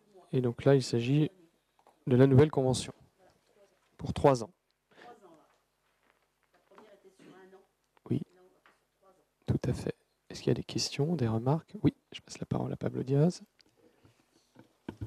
Merci. Juste une remarque par rapport à une remarque justement du rapport de la Cour régionale des comptes sur cette subvention exceptionnelle à Ludothèque, qui dit en fait que lorsqu'on verse une subvention déterminée en fait par rapport à un objectif précis, il faut faire un rapport financier dans les 6 mois de chaque exercice, et ils indiquent que ce n'est pas le cas pour cette convention, tout simplement si ça avait été le fait depuis 2016 ou c'est quelque chose qui reste à faire pour rentrer dans la légalité en fait de la subvention. Oui, c'est vrai qu'ils ne font pas de rapport financier. Ils pourraient venir le présenter, c'est vrai. Donc, c'est pas présenté. Ça ne fait pas partie des recommandations, mais c'est des points d'amélioration, des petits points d'amélioration administrative. Mais comme c'était 2016, je ne sais pas s'il l'avait fait depuis. Ça n'a pas été fait. D'accord. D'autres questions, d'autres remarques? Donc je mets au vote. Qui vote contre? Qui s'abstient? C'est donc adopté à l'unanimité. Merci. Demande de subvention pour l'équipement numérique des écoles. Arnaud. Oui, alors comme vous le savez, depuis maintenant 2-3 ans, on travaille avec les écoles pour améliorer l'équipement numérique en leur sein. Et d'ailleurs, c'est l'occasion pour moi de remercier les directrices et les enseignants pour le travail qu'ils font avec nous. Et dans le cadre du programme national d'équipement numérique des écoles, la ville de Châteaugoubord souhaite poursuivre l'équipement matériel des écoles publiques primaires, notamment maternelles et élémentaires. À l'heure actuelle, le câblage de l'école de Gaulle ne permet pas l'installation de nouveaux équipements, ordinateurs et vidéoprojecteurs interactifs, le nombre de prises de réseau et de prises électriques étant insuffisant. À ce titre, on doit revoir l'ensemble du câblage de l'établissement. La ville prévoit également de remplacer l'ordinateur de la direction et de faire l'acquisition d'un nouvel ordinateur destiné aux enseignants. Et enfin, la ville prévoit de faire l'acquisition d'un vidéoprojecteur par école, soit au total 2 vidéoprojecteurs. À ce titre, la commune est éligible à la dotation d'équipement des territoires ruraux, DETR. Les dépenses au titre de l'acquisition de matériel informatique pour les écoles peuvent être éligibles et sont ainsi susceptibles de bénéficier d'un subventionnement à hauteur de 25%, avec un plancher de dépenses fixé à 5 000 €. Alors vous avez le petit tableau des dépenses prévisionnelles. En gros, on demande donc pour un total de 41 000 €, dont 35 000 € de câblage à l'école de Gaulle. Et on demande une subvention à la DETR à hauteur de 25%, soit 10 250 €. Vu le plan de financement, vu l'avis favorable de la commission culture, communication et numérique en date du 8 novembre dernier, il est proposé au conseil municipal d'approuver le plan de financement tel que présenté ci-dessus, de solliciter de l'État une subvention de 10 250 € au titre de la DETR et d'autoriser monsieur le maire ou son représentant à signer toutes les pièces relatives à ce dossier. Est-ce qu'il y a des questions, des remarques?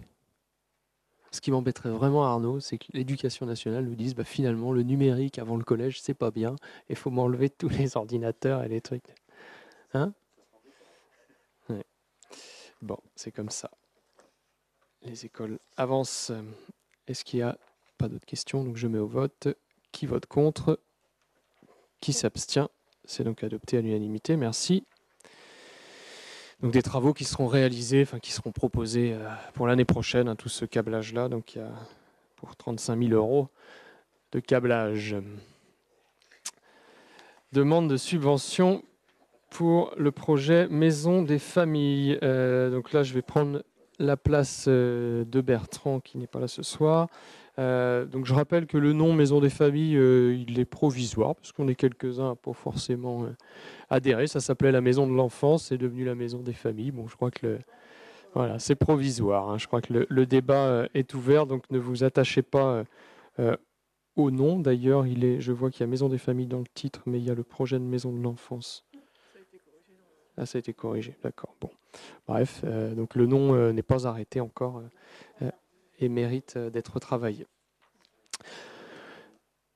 Donc la commune est éligible à la DETR, à la dotation d'équipement des territoires ruraux. Je ne détaille pas toutes les modalités. Et donc on a un taux de subvention qui peut être de l'ordre de 30% pour les communes de 2001 à 20 000 habitants, avec un plafond de dépenses qui est fixé à 700 000 € hors taxe.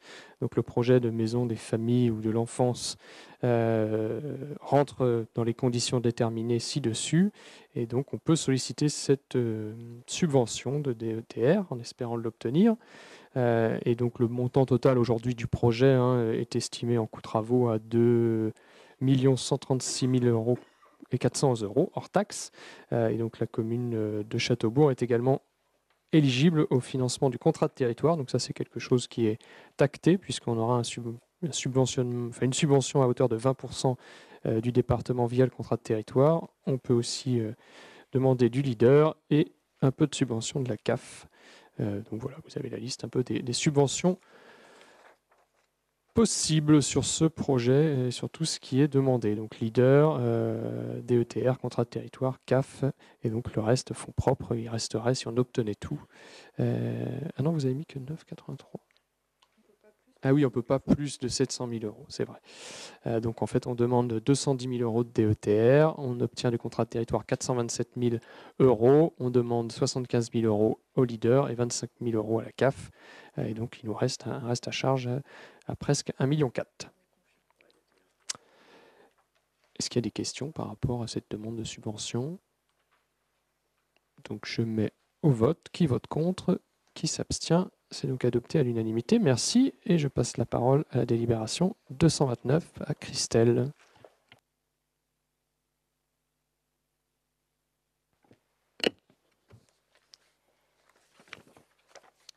Donc délibération 229, transport scolaire, versement d'une subvention exceptionnelle.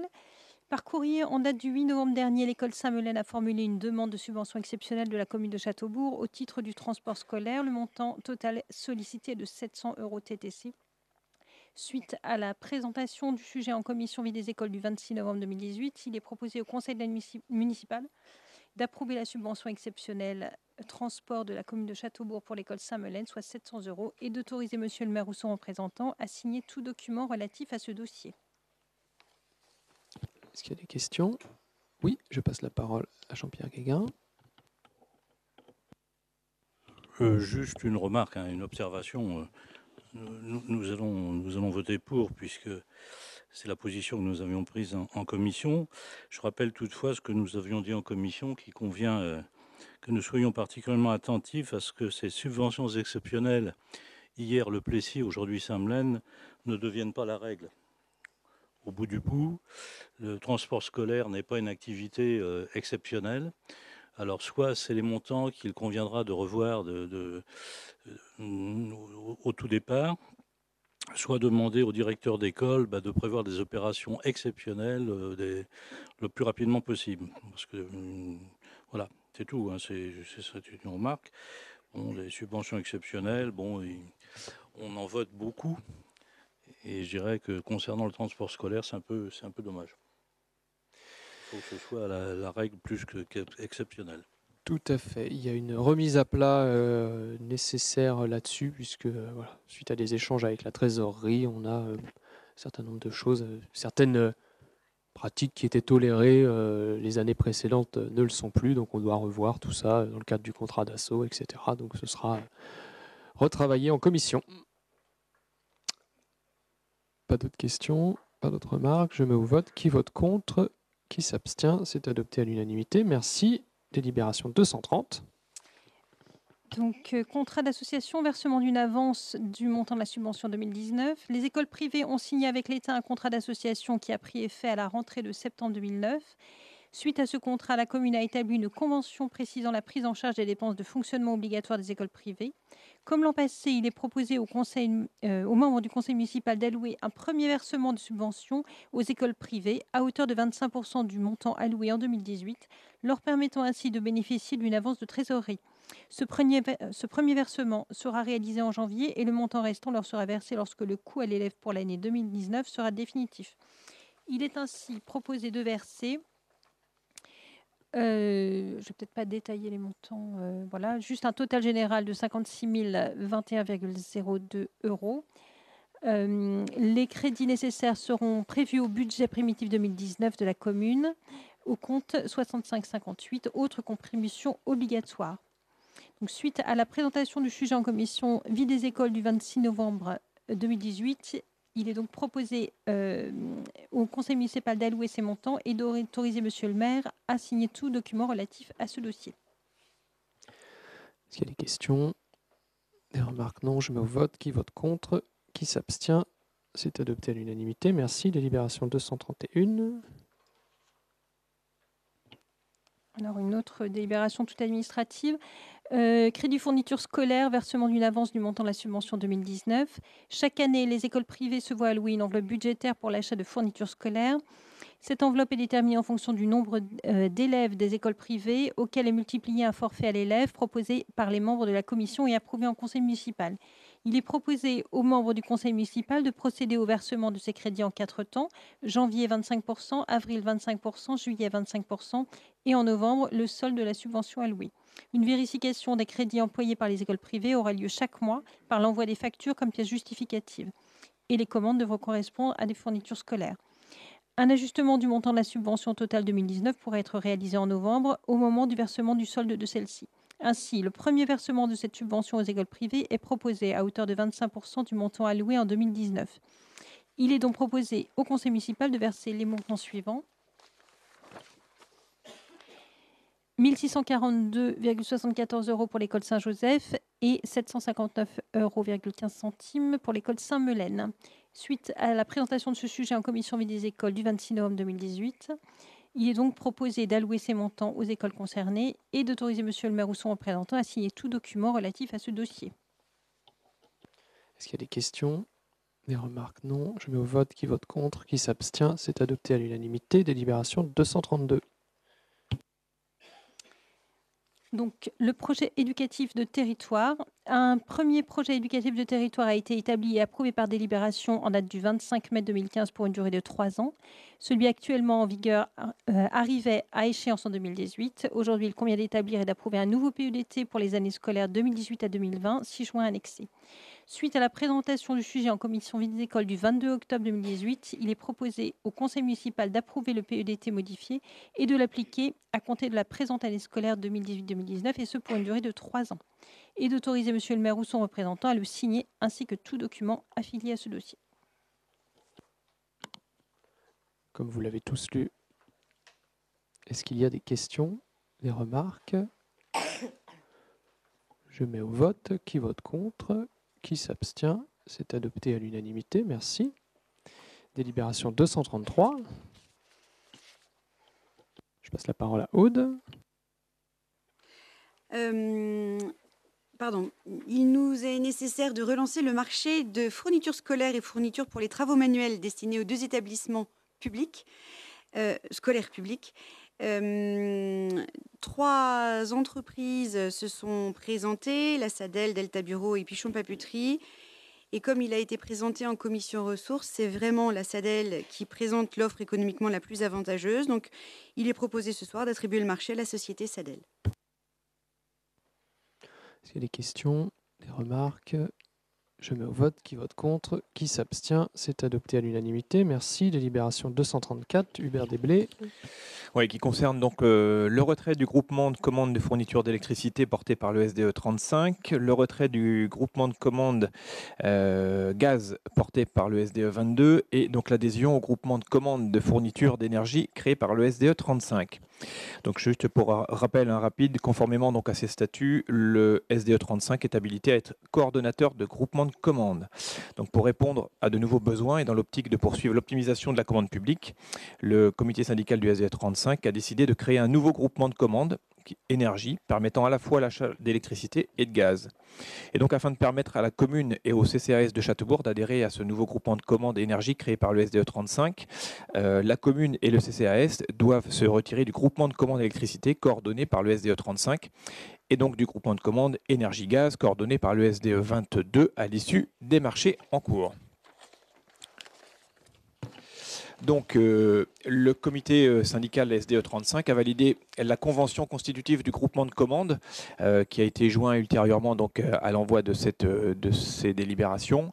Donc, la commission d'appel d'offres, les commissions d'appel d'offres sont désormais celles du SDE 35, coordonnateur du groupement chargé de la passation des marchés d'achat d'énergie. L'exécution des marchés est assurée donc par la commune et le CCAS de Châteaubourg. Donc, vu les différentes lois, codes, délibérations, conventions, et considérant qu'il est dans l'intérêt de la commune et du CCAS de Châteaubourg d'adhérer au groupement des commandes pour l'achat d'énergie. Donc, suite à la présentation du sujet en commission Urba Travaux, il est donc proposé au conseil municipal d'autoriser le retrait de la commune et le CCAS de Châteaubourg du groupement de commande de fourniture d'électricité coordonné par le SDE 35 à l'issue des marchés en cours, d'autoriser le retrait de la commune et du CCAS de Châteaubourg du groupement de commande de fourniture d'énergie gaz qui lui est coordonné par le SDE 22 et d'autoriser donc l'adhésion de la commune et du CCAS de Châteaubourg au groupement de commande, donc nouveau groupement de commande de fourniture d'énergie qui est donc créé par le SDE 35 et donc d'accepter les termes de la convention constitutive du groupement de commande de fourniture d'énergie, d'autoriser monsieur le maire et le président du CCAS ou son représentant à signer la convention de groupement et enfin d'autoriser le représentant du coordonnateur à signer donc les marchés accords cadres issus du groupement de commande pour le compte de la commune et du CCAS de Châteaubourg. Merci beaucoup. Est-ce qu'il y a des questions? Des remarques? Je mets au vote. Qui vote contre? Qui s'abstient? C'est adopté à l'unanimité. Merci. Toujours Hubert Desblés, délibération 235. Oui, qui concerne effectivement les taxes foncières bois ferme. Donc la ville de Châteaubourg est propriétaire de terres agricoles. Elle met en location ces terres auprès d'agriculteurs dans le cadre des bois fermes qui lient la commune et le bailleur. Donc il est précisé pour certaines d'entre elles que 20% de la taxe foncière sera remboursée par le bailleur au propriétaire. Cette clause existant depuis au moins 2006 pour certains baux qui ont été reconduits cette année n'a jamais été appliquée. Donc, afin de régulariser la situation, il convient de délibérer pour abandonner donc, ces créances et modifier les baux en supprimant cette clause, l'objectif étant de ne pas surtaxer les exploitants agricoles. Voilà, une estimation en commission a été faite, hein, ça doit représenter à peu près 600 €. Donc pour dire qu'effectivement, donc suite à la présentation du sujet en commission les 4 et 19 décembre, donc il est proposé au conseil municipal de supprimer la clause de récupération de la taxe foncière sur tous les baux à ferme, d'abandonner les créances échues et d'autoriser monsieur le maire ou son représentant à signer tous les avenants ou baux à ferme relatifs à ce sujet. Est-ce qu'il y a des questions?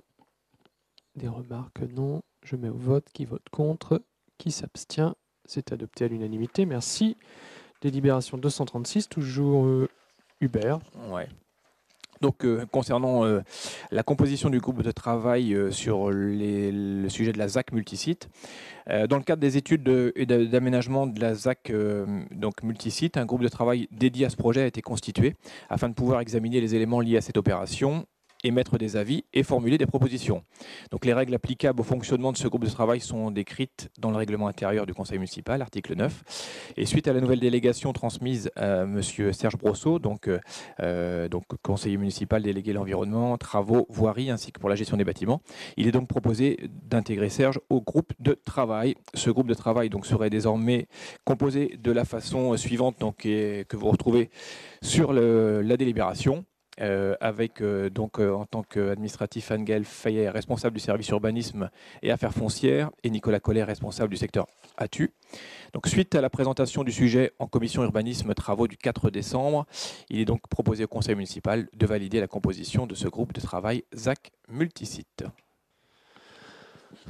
Pas de questions sur la composition. Bienvenue Serge, il a déjà participé à une réunion, donc c'est quasi fait. Plusieurs même. Je mets au vote. Qui vote contre? Qui s'abstient? C'est donc adopté à l'unanimité. Merci. Et nous passons au DIA. Ouais, je vois que c'est prêt. La présentation est déjà prête. On est bon. Ouais. Voilà, pour les DIA. Donc, première DIA 2018-059. Immeuble bâti. Donc, il s'agit d'une maison cadastrée section AI numéro 175, située 13 rue Monseigneur Millot. Voilà, on la retrouve juste dans le carrefour. Avec une parcelle d'une superficie de 489 mètres carrés. Voilà, pas de préemption pour cette DIA numéro 59. On passe à la DIA 2018-60, là également immeuble bâti. Il s'agit d'une maison cadastrée section AK numéro 173, située 6 rue Lamennais. Superficie de la parcelle 452 mètres carrés. Voilà. Pas de préemption non plus concernant cette DIA. Troisième DIA, donc 2018-061. Il s'agit d'un immeuble non bâti, cadastré section 298 AM 238, situé au lieu-dit La Touche. Et on a donc une superficie de parcelle de 467 mètres carrés. Voilà, dans le coin à côté du terrain de sport de Saint-Melaine. Donc pas de préemption. DIA numéro 2018-062, immeuble bâti. Il s'agit d'une maison cadastrée section 298 AN numéro 263, située 26 rue de la Croix-Pontmain. Et là, donc, on a une superficie de parcelle très petite puisqu'il s'agit de 275 mètres carrés. Voilà, on se situe en face l'école de Saint-Melaine, dans le carrefour, donc pas de préemption. DIA 2018-063, immeuble bâti. Il s'agit d'une maison cadastrée section AK numéro 58, située 18 rue Georges Sand. On a donc là 432 mètres carrés. Là également, pas de préemption. DIA 2018-064, immeuble bâti. Il s'agit d'une maison cadastrée section 298 AM numéro 81 et qui se trouve 11 rue des Ormes. Voilà. Donc sur cette maison, 406 mètres carrés de terrain, pas de préemption non plus. Et donc dernière DIA, numéro 2018-065, il s'agit d'un immeuble bâti, une maison cadastrée section AL numéro 258, qui elle se trouve 1 rue Maurice Ravel, voilà dans l'angle. Et donc on a une superficie de la parcelle de 495 mètres carrés. Et là non plus, pas de préemption sur cette dernière DIA.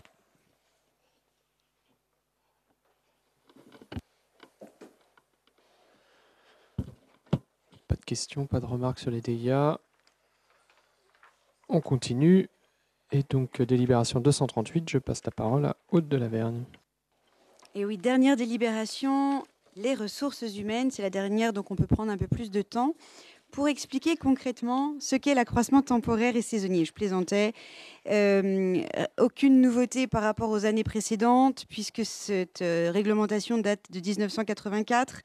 Nous devons chaque année anticiper le surcroît d'activité dans les différents secteurs et quantifier un nombre maximal d'emplois saisonniers ou en accroissement temporaire d'activité que nous pourrions solliciter. Donc, pour les services scolaires et périscolaires, il est proposé 23 emplois.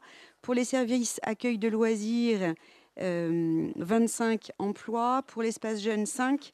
Pour le RIPAM, 1. Pour les ressources humaines, 1. Pour le service espace vert, 1. Et pour le service propreté, 1. Y a-t-il des questions ?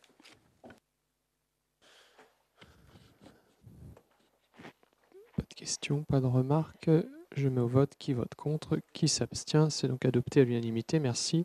Donc nous en avons fini avec l'ordre du jour du Conseil municipal public. Je rappelle qu'il y aura, après les questions, s'il y en a, une séance privée sur une délibération. Donc je demanderai aux élus de rester, au public de sortir de la salle après les questions. On en a fini donc avec l'ordre du jour public.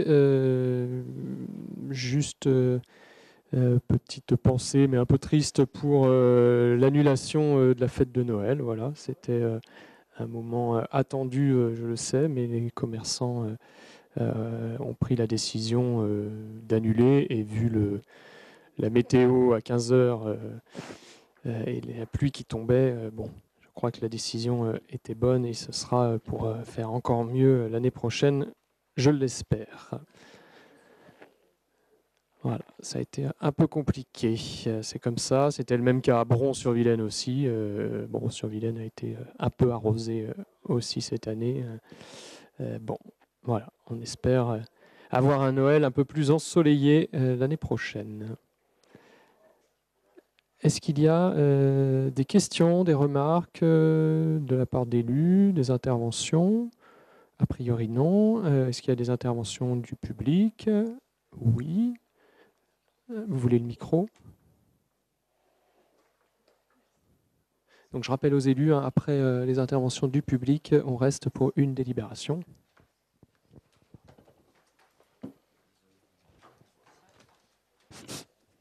Vous m'entendez? Vous êtes enregistré, hein, je le rappelle. Ben, justement, c'est pour ça aussi que je demande le micro. J'avais quelques questions et quelques remarques au sujet de ce que j'ai appris, je crois, vendredi. Apparemment, le commissaire enquêteur a émis un avis défavorable sur la proposition qui avait été faite de détruire la maison du Gué en vue de la remplacer par la médiathèque. Je n'ai pas le terme exact, peut-être que le terme exact n'est pas juste, mais en tout cas, il y a un avis défavorable, et apparemment, d'après ce que j'ai lu, le conseil municipal a acté le fait que la médiathèque n'aurait pas lieu en place de la maison du Gué. Non, il n'y a pas eu de délibération. D'accord. Donc, ce que je voulais savoir, c'est, première chose, c'est qu'est-ce qui va être fait plus tard sur 2 plans, où va avoir lieu la future médiathèque. Je me rappelle que l'année dernière, à cette même question, vous aviez précisé qu'il y avait des plans B. Est-ce qu'il y a eu une réflexion là-dessus? Deuxième question, pour l'avenir de la maison du Gué, je me rappelle qu'il y a 2 ans, en ce conseil municipal, on avait envisagé de refaire les fenêtres et de la réhabiliter. Depuis ces 2 ans, il n'y a pas eu d'études vis-à-vis de sa réhabilitation. Par contre, j'apprends par la municipalité que maintenant cette maison est insalubre et que sa réhabilitation ne serait pas justifiée. Étant donné que je n'ai pas d'éléments pour comprendre ce revirement, je m'interroge. Donc voilà les 2 éléments pour l'avenir. Ensuite, je voulais juste préciser que c'est peut-être un peu un échec pour nous, association. On a essayé en fait de prévenir cet effet. On n'est pas responsable finalement de cet échec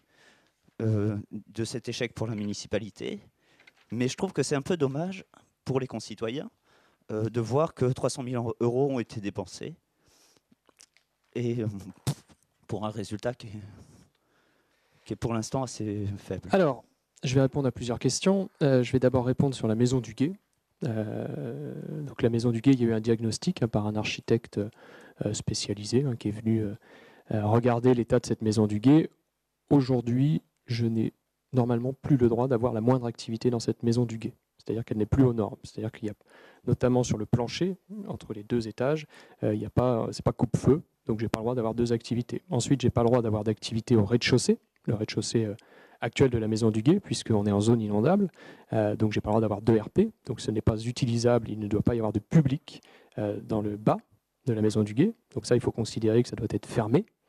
Ensuite, l'étage, aujourd'hui, il faut savoir que le plancher, ça tient par des éthers. Donc aujourd'hui, la maison du Gué, si on doit la rénover, c'est entre 350 000 et 400 000 euros. Sachant que maintenant que l'église est classée, on va nous demander de la rénover, non pas juste en mettant un coup de ravalement de façade, hein. On va nous demander aujourd'hui de la rénover avec les règles de l'art de l'époque et de la remettre dans un caractère patrimonial qui est supérieur à ce que peut être la maison du Gué aujourd'hui. Donc les coûts sont forcément plus importants et on ne pourra utiliser uniquement l'étage du dessus, celui qui est au niveau du plateau. Sachant qu'il n'est aujourd'hui pas accessible, donc il y a aussi la contrainte de l'accessibilité et qu'on est en zone inondable, il paraît. Donc moi j'ai bien entendu tous vos arguments que vous avez développés contre notre projet de médiathèque, donc moi je vais les suivre, hein. Si on est en zone inondable, il n'y aura pas de RP. S'il n'y a pas de RP, c'est quoi? C'est-à-dire que la maison du Gué, on va en faire des bureaux, on va en faire quelque chose qui doit être privé, qui ne peut pas être utilisé pour 400 000 euros de rénovation. Non. Donc clairement, moi je suis pour la démolition de la maison du Gué et c'est ce que je proposerai dans le cadre de la révision du PLU, puisqu'en effet le commissaire enquêteur a émis non pas un avis défavorable sur la destruction de la maison du Gué, il partage notre point de vue sur l'état de la maison du Gué et son avenir. L'ABF non plus ne considère pas que la maison du Gué a un intérêt patrimonial extraordinaire. La commission régionale du patrimoine qui a été consultée par l'ABF et auquel on a assisté, avec les représentants de la DRAC, du patrimoine, des petites cités de caractère et autres, ne considère pas non plus que la maison du Gué a un intérêt patrimonial extraordinaire dans l'état actuel où elle est. Donc on est, voilà, nous on est en tout cas les élus de la majorité, et c'est ce qu'on proposera dans le cadre de la révision du PLU, c'est de déclasser cette maison et de la démolir pour au moins libérer tout ça. Ensuite, sur le projet de médiathèque, c'est ce que j'ai rappelé dans le communiqué qui a été diffusé. Il y a 3 facteurs. Il y a vos recours que vous avez faits, le recours qui est déposé par Pablo Diaz et Hans Steyer au tribunal administratif. Donc ça, forcément, quoi qu'il arrive, ça décale le projet, puisqu'on ne va pas s'amuser à construire tant qu'il n'y a pas le tribunal qui est saisi. Donc de toute façon, on est dans l'impossibilité de faire cette médiathèque avant 2020. Enfin, en tout cas, moi, je ne prends pas ce risque-là. Ça, c'est le premier point. Ensuite, il y a l'ABF. Donc, ça veut dire que la Commission régionale du patrimoine considère que l'emplacement qu'on avait peut être gardé, mais qu'il faut retravailler le projet avec l'ABF. Donc, ça veut dire que, de toute façon, notre projet, comme il est aujourd'hui, ne peut pas être validé dans l'état actuel. Donc, l'ABF constitue une nouvelle contrainte de laquelle on doit tenir compte. Et donc le commissaire enquêteur, lui, a pesé les avantages, les inconvénients. Il rappelle les avantages, hein, ceux qu'on a déjà décrits. Malheureusement, sa balance a penché vers les inconvénients. Alors les inconvénients, vous les connaissez puisque vous les avez listés dans le cadre de l'enquête publique. Je ne vais pas les rappeler ici. Donc voilà, le commissaire enquêteur a penché de votre côté plutôt que d'une autre. Bon, voilà, on prend acte de cette décision et donc les élus de la majorité ont décidé de se reposer des questions, de regarder ce qu'ils souhaitaient faire et où ils souhaitaient faire une médiathèque, sachant que notre volonté politique est toujours de l'avoir dans le centre-ville. Notre médiathèque à nous doit être dans le centre-ville.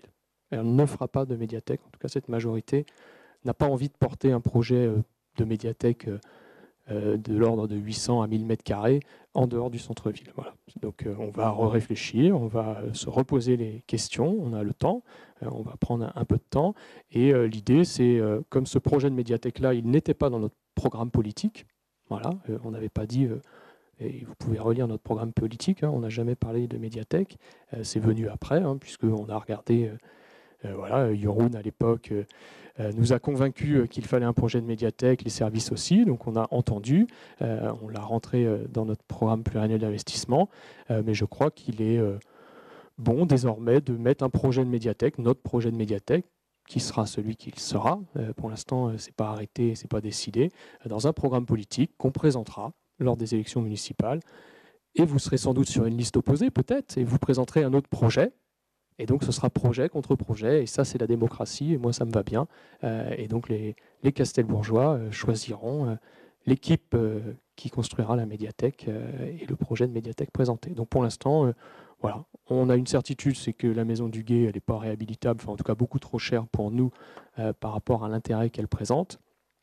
S'il n'y a pas de médiathèque ici, bah, ça dégagera la vue et ça permettra peut-être de faire quelque chose à sa place, mais en tout cas, ce ne sera pas une réhabilitation. Et puis sur le projet de médiathèque, les élus de la majorité vont réfléchir, vont travailler, les débats ont commencé, ils vont reprendre, et on a surtout bien l'intention de réutiliser tout le travail qui a été fait, enfin une grosse partie du travail qui a été fait, qu'elle se fasse au même endroit ou qu'elle se fasse ailleurs. Et ça n'a pas coûté 300 000 euros. Aujourd'hui, les mandats dépensés sont de l'ordre de 137 000 euros hors taxes. Il y a 40 000 euros d'AMO, donc ça c'est la définition du projet. Je dirais qu'aujourd'hui, on ne refera pas d'AMO sur un futur projet. On va reprendre l'AMO a défini notre besoin et ça reste d'actualité. Il y a 45 000 euros de concours et il y a 52 000 euros d'architectes et études diverses et variées. Donc l'idée, c'est de garder ces 40 000 euros d'AMO qui vont être utilisés, de reprendre une grosse partie du travail qui a été fait par Bigre et par le cabinet d'architectes. Donc ce qui est perdu, clairement, c'est sans doute au moins les 45 000 euros hors taxe du concours. Voilà. Mais ça va dépendre de ce qu'on décide pour l'avenir de la médiathèque. Rien n'est arrêté et maintenant c'est aux élus de cogiter, de travailler et de présenter un projet. Et puis la démocratie parlera en 2020 et voilà. Et ce projet au moins sera acté par une élection et donc on ira au bout de ce qu'on aura mis dans le prochain programme. Voilà. Et c'est étonnant parce qu'on reçoit de nombreux messages et je vais vous en lire un parce que je l'ai reçu aujourd'hui et j'avais envie de le lire parce que c'est un parmi d'autres, mais qui dit la chose suivante. Bonjour, j'ai bien pris note du report du projet de médiathèque. Je suis déçu qu'il n'ait pu aboutir sur cet emplacement. Il était pour moi une très bonne solution d'un point de vue urbanisme de la ville de Châteaubourg. Pour fréquenter également le centre des arts avec ma fille, ce lieu, malgré son intérêt, est complètement excentré. Il manque cruellement de vie urbaine liée à la déambulation de public allant au commerce, effectuant tâches administratives, mairie, déplacements, gare ou trajet, maison-travail. Le choix du groupe de travail qui souhaitait que cette médiathèque rayonne au cœur des commerces et de la vie du bourg était donc une très bonne idée. Merci pour le message. Malgré une certaine opposition, de nombreuses personnes sont en accord avec le projet en cours. Cordialement, Patrice D. Voilà. J'en ai reçu plusieurs, des comme ça. Et en fait, on se rend compte aujourd'hui que c'est vrai que les gens qui sont, on va dire, en phase avec notre politique pour la ville, étaient plutôt pour ce projet. Et que les gens qui ne sont pas tout à fait en phase avec notre politique pour la ville et qui sont plus proches sans doute de nos opposants ici présents, étaient contre le projet. Donc maintenant, le débat qu'on doit avoir, nous, c'est par qui on a été élu et pour qui demain on doit travailler. Donc c'est pour ça qu'une élection municipale en 2020 actera notre décision et au moins le projet sera porté par une future équipe. Mais maintenant, c'est aux élus de travailler, de réfléchir sur ce qu'ils souhaitent. Voilà, j'ai détaillé. Et j'espère avoir répondu à vos questions. Oui ? La réponse du commissaire enquêteur sera publique Tout à sur fait. le site web. Quoi, je ne l'ai pas trouvé encore. Mais... Ça va être saisi. Alors là, en fait, le commissaire enquêteur, c'est pas lui qui donne un avis, c'est un juge. Donc là, le rapport a été déposé. Donc maintenant, il faut que le juge fasse son travail d'analyse du rapport du commissaire enquêteur. Donc autant vous dire qu'il y a les fêtes de fin d'année, donc ça va peut-être attendre un petit peu. Mais début d'année, je pense qu'on aura un retour du juge sur la décision du commissaire enquêteur. Alors il peut demander une autre enquête publique, parce que quand c'est négatif, parfois, ils remettent en question, voilà, ils peuvent redemander. Bon, je pense que nous, on lui dira de toute façon, on a l'intention de reporter ce projet. Donc, voilà, allons-y et repensons tout ça. Voilà, j'ai répondu à vos questions et maintenant c'est aux élus de travailler. Et ils ont déjà commencé. Et merci aussi aux services qui accusent un peu le coup. Voilà, j'ai une pensée pour Pascal, pour les bénévoles qui soutenaient ce projet. Donc voilà, qui l'ont travaillé, mais tout n'est pas perdu. Bonne soirée au public et je garde donc les élus pour la délibération privée. Merci beaucoup.